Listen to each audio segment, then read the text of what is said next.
And after that, it was in 2008 that I decided just to come out of the family business and build brands based on my own principles.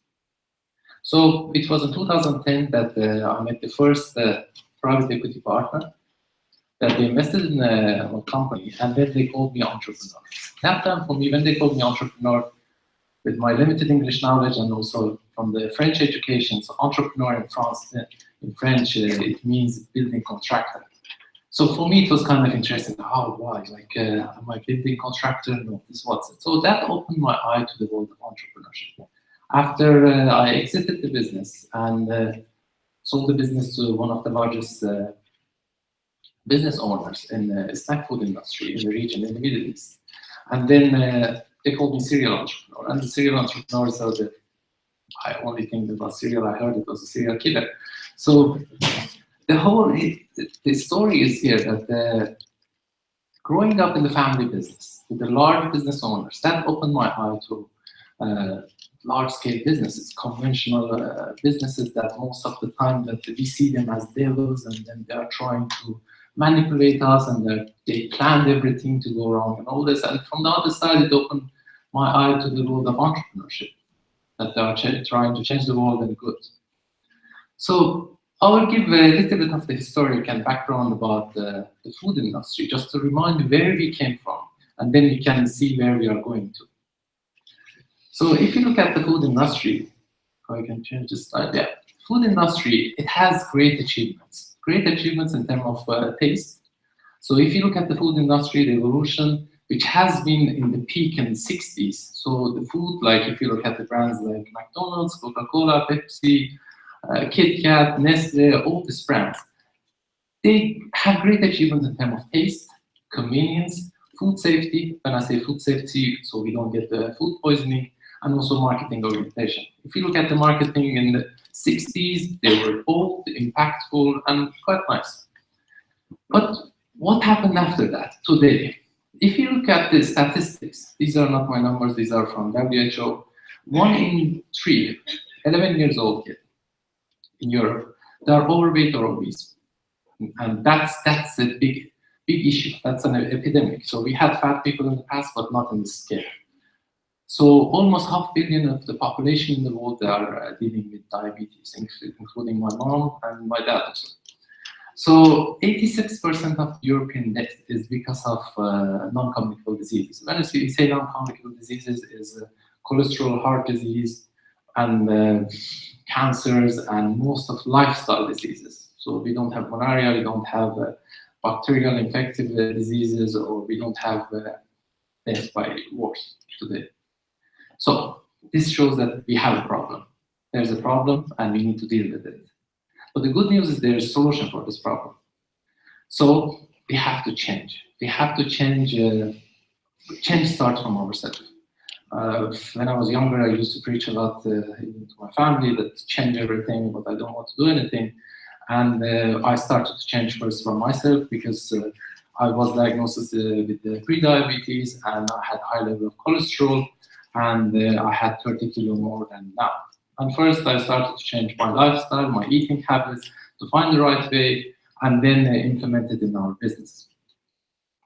So if you look at the solution in the food industry, what is the solution? So we are talking about the solutions, and we think that is so abstract, and we have to go and we have to use AI to find out what's the solution for healthy eating and being fit and not being diagnosed with all these issues. As a personal experience, going with the nutritionist, going with the top, I can say like I reach out to the nutritionist in Switzerland and Belgium, in UK, to find out, okay, how can I fix it with myself? And what's the problem? And how can it be resolved? The solution is very simple. The food that we eat, it has to be natural. It has to be non-processed or lightly processed. That's the first thing. So we have to move toward natural food, and we have to cut down from the toxic chemical ingredients that we put it in our food and we put it in our farms, and also we have to not over-process our food. But when we say food, there is one point, that the food has to be tasty. And that's another element that the conventional food industry is quite successful, because what they do is tasty. And if I look at the next food that we eat, it has to be safe. Today, what we are seeing in the also food offered from the large corporates, they are safe. You will not get food poisoning. But the food offered from small entrepreneurial companies, sometimes you can have food safety issues and you can have food poisoning and others. You will not get cancer, but you will have hard time sleeping at night.